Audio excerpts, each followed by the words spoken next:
who is responsible for the property damage to my vehicle? In the state of Florida, all owners and operators of motor vehicles are responsible for having insurance coverage for the damage they cause to someone else's vehicle in an accident. Under Florida law, the at-fault party, the party who caused the accident, is the one responsible for compensating you for your property damage and your bodily injuries. The insurance company for the at-fault party must pay for the repairs involved unless the total of the repairs exceeds the fair market value of your car. If that situation occurs, the insurance company has to pay you what's called a total loss settlement, and that's simply a check for the fair market value of your vehicle at the time of the accident. That value takes into consideration the age of your car, the condition of your car, the mileage of your car, and any upgrades or modifications you may have made to the same.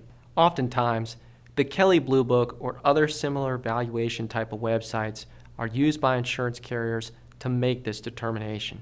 You can use the same.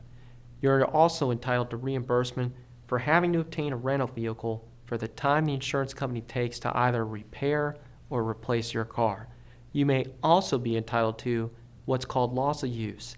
And loss of use is a category of damages that pays you the fair value for the inconvenience of not having your car.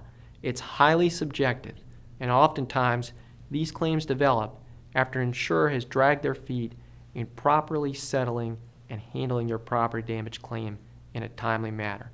An attorney is very useful in a battle with an insurance adjuster over loss of use because of how subjective it can be.